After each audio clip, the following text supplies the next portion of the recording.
Setelah hampir 2 pekan menjadi sasaran kritik netizen Indonesia, wasit Ahmed Alkaf akhirnya muncul kembali di media sosial. Wasit asal Oman ini membuat postingan dengan kata-kata mutiara. Sebelumnya, Alkaf membuat murka pencinta timnas Indonesia karena dianggap tidak adil saat memimpin laga Bahrain melawan Indonesia di Stadion Nasional, Riffa, pada 10 Oktober 2024. Contoh nyata ketidakadilan tersebut adalah ketika Alkaf tidak menghentikan pertandingan meskipun waktu injury time sudah habis. Timnas Indonesia yang unggul 2-1 atas Bahrain akhirnya kebobolan pada menit ke-99 dan pertandingan baru dihentikan setelah gol tersebut. Usai laga, Alkaf dibombardir kritik oleh netizen Indonesia. Kini, ia muncul lagi di media sosial dengan postingan berbunyi, "Ya tidak ada yang lebih besar dari rahmatku. Islam dan kesejahteraan bersama mereka. Kamu hidup damai dalam segala keadaan. Alhamdulillah selalu dan selamanya." Netizen Indonesia yang melihat unggahan ini memberikan reaksi keras, dengan salah satu netizen menulis, "Jika kezaliman Anda sebagai pengadi lapangan akan menjadi saksi di alam kubur nanti." Bek Timnas Indonesia, Kelvin Verdong, tak sabar menghadapi Jepang dalam laga kelima grup C putaran ketiga kualifikasi Piala Dunia 2026 zona Asia. Sempat berkelakar soal kualitas pemain Jepang, Verdong akhirnya mengakui keunggulan mereka. "Mereka tidak punya banyak pemain bagus di Jepang. Tidak, saya bercanda. Semua pemain mereka top," ujarnya sambil tersenyum. Verdong menilai pertandingan ini sebagai salah satu yang paling ia nantikan, terutama karena timnas Indonesia akan berhadapan dengan pemain-pemain top dunia seperti Takefusa Kubo. "Ini akan menjadi pertandingan paling menyenangkan untuk saya," ujarnya. Jepang saat ini memimpin klasemen grup C dengan 10 poin, sementara Indonesia di posisi kelima dengan 3 poin. Meski menghadapi lawan berat, Verdong tetap optimistis timnas Indonesia bisa memberikan perlawanan maksimal. Laga ini akan menjadi ujian besar bagi Indonesia untuk meraih poin dan menjaga asa lolos ke putaran berikutnya. Semangat para pemain seperti Verdong akan menjadi kunci untuk menghadapi kekuatan Jepang yang terkenal tangguh di berbagai lini. Permintaan timnas Bahrain untuk memindahkan laga melawan Indonesia ke tempat netral akhirnya ditanggapi oleh HFC. Pada akhir Maret 2025, timnas Bahrain dijadwalkan bertanding melawan Indonesia di Stadion Gelora Bung Karno, Jakarta. Insiden pada matchday 3 di Riffa, di mana Indonesia ditahan imbang 2-2 oleh Bahrain, memicu permintaan ini. Wasit Ahmed Alkaf dituduh menerima sogokan, memberikan tambahan waktu hingga 99 menit, memungkinkan Bahrain menyamakan skor. Pendukung Garuda menghantui media sosial Ahmed Alkaf dan timnas Bahrain dengan ancaman dan caci maki. Bahrain, yang panik, meminta AFC dan FIFA untuk memindahkan laga ke tempat netral. AFC menyadari kekhawatiran Bahrain dan berkomitmen memastikan keselamatan semua pemain, ofisial, dan penggemar. AFC akan membahas masalah ini lebih lanjut dengan FIFA, BFA, dan PSSI untuk menciptakan lingkungan yang aman. Berdasarkan respons AFC, laga Indonesia versus Bahrain berpotensi dipindahkan ke tempat netral. Timnas Indonesia baru saja kalah tipis 2-1 dari Cina, membuat Garuda berada di posisi 5 klasemen sementara grup C di atas Cina.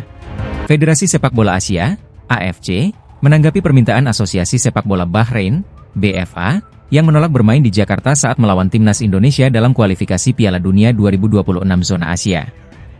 BFA khawatir dengan keselamatan dan keamanan para pemainnya jika bertandang ke Jakarta pada Maret 2025. Mereka menerima banyak hujatan dari supporter Indonesia setelah hasil imbang 2-2 pada laga sebelumnya, yang dipimpin oleh wasit Ahmed Alkaf. AFC telah mengetahui kekhawatiran Bahrain dan berkomitmen untuk memastikan keselamatan semua pemain, ofisial, dan penggemar. AFC akan membahas permintaan ini lebih lanjut dengan FIFA, BFA, dan PSSI untuk menciptakan lingkungan yang aman bagi semua pemangku kepentingan yang terlibat dalam pertandingan. Sementara itu, media Malaysia menyarankan Bahrain untuk tidak takut bertandang ke Jakarta, mengingat timnas Malaysia beberapa kali mengalami situasi serupa namun tetap meraih kemenangan. Keputusan akhir dari FIFA dan AFC akan sangat menentukan keberlangsungan pertandingan ini. Asosiasi Sepak Bola Bahrain, BFA, mengajukan permohonan kepada FIFA dan Konfederasi Sepak Bola Asia, AFC, untuk memindahkan laga tandang melawan Indonesia dari Jakarta ke tempat netral. Permintaan ini muncul setelah insiden serius di mana supporter Indonesia menghina tim Bahrain dan para pemainnya di media sosial. BFA merasa tindakan tersebut mengancam keselamatan tim nasional Bahrain dan menginginkan pertandingan berlangsung dalam lingkungan yang lebih aman. Media Cina, Sohu, mengulas bahwa jika permintaan Bahrain dikabulkan, hal ini bisa menguntungkan timnas Cina dalam kualifikasi Piala Dunia 2026. Respons dari Shin Tae-yong, pelatih timnas Indonesia, menunjukkan ketidaksetujuannya. Shin menilai permintaan Bahrain tidak masuk akal dan mendukung kritik suporter Indonesia yang merasa dirugikan oleh keputusan wasit dalam pertandingan sebelumnya. Kami datang bertandang ke mereka pun juga harus bertandang ke rumah kami, tegas Shin Tae-yong. Pertandingan timnas Indonesia versus Bahrain dijadwalkan berlangsung pada 25 Maret 2025 di Stadion Gelora Bung Karno. Setelah kekalahan 1-2 dari Cina pada matchday keempat kualifikasi Piala Dunia 2026 zona Asia, timnas Indonesia masih tertahan di posisi kelima grup C dengan koleksi 3 poin. Meski situasi ini terbilang sulit, peluang timnas Indonesia untuk lolos ke Piala Dunia 2026 masih terbuka. Timnas Indonesia saat ini hanya tertinggal 2 poin dari Australia, yang berada di posisi kedua dengan 5 poin. Posisi kedua ini sangat penting karena merupakan batas akhir untuk lolos otomatis ke Piala Dunia 2026. Faktor penentu peluang Indonesia. 1. Laga kandang yang menguntungkan. Dari 6 pertandingan yang tersisa, 4 diantaranya akan digelar di kandang, termasuk laga melawan Arab Saudi dan Cina yang dapat memberikan keuntungan dari segi dukungan suporter. Stadion utama Gelora Bung Karno, SUGBK, diharapkan bisa menjadi faktor penentu bagi skuad asuhan Shin Tae-yong untuk meraih kemenangan penting. 2. Kebutuhan tambahan 12 poin. Ketua Umum PSSI, Erick Thohir, menyebutkan bahwa timnas Indonesia membutuhkan total 15 poin untuk lolos sebagai runner-up grup. Saat ini, Indonesia telah mengoleksi 3 poin, sehingga membutuhkan tambahan 12 poin dari 6 laga sisa. 3. Lawan-lawan kunci. Target realistis Indonesia adalah meraih kemenangan dalam 3 laga kandang melawan Arab Saudi, 19 November 2024, Bahrain, 25 Maret 2025, dan Cina, 5 Juni 2025. Selain itu, 3 poin tambahan bisa diperoleh dalam laga kandang melawan Jepang, 15 November 2024, atau saat bertandang ke markas Australia, 20 Maret 2025. 4. Pemain keturunan yang diharapkan bergabung. Pemain-pemain keturunan seperti Kevin Dix diharapkan sudah bisa memperkuat Indonesia di pertandingan penting melawan Arab Saudi dan Jepang. Pada Maret 2025, pemain lain seperti Jairo Riedewald dan Ula Romeni juga diharapkan bisa bergabung untuk memperkuat skuad Garuda.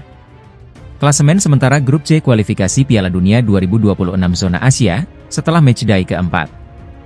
1 Jepang, 10 poin, O14. 2 Australia, 5 poin, O1. 3 Arab Saudi, 5 poin, 1. 4 Bahrain, 5 poin, 4. 5 Indonesia, 3 poin, 1. 6 Cina, 3 poin, 9. Dengan posisi ini, perjuangan timnas Indonesia masih sangat memungkinkan. Dukungan penuh dari supporter dan konsistensi dalam performa tim akan menjadi kunci bagi Indonesia dalam mengamankan tiket ke Piala Dunia 2026. Timnas Indonesia harus menelan kekalahan pertama mereka di putaran ketiga kualifikasi Piala Dunia 2026 zona Asia. Menghadapi Cina di Stadion Qingdao Youth Football pada Selasa, 15 Oktober 2024, skuad Garuda kalah 1-2 dari tuan rumah.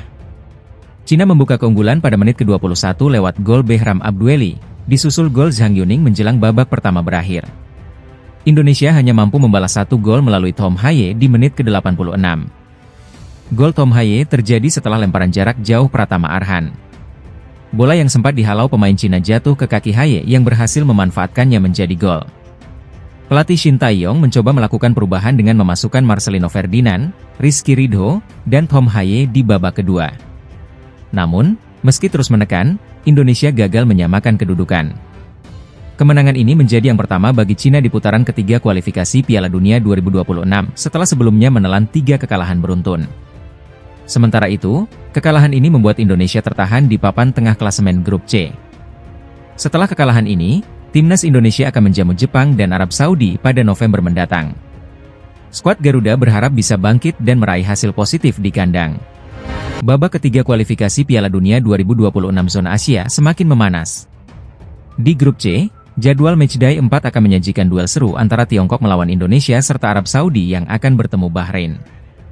Saat ini, Jepang menjadi satu-satunya tim yang masih sempurna dengan raihan 9 poin setelah 3 laga, mencetak 14 gol tanpa kebobolan. Mereka akan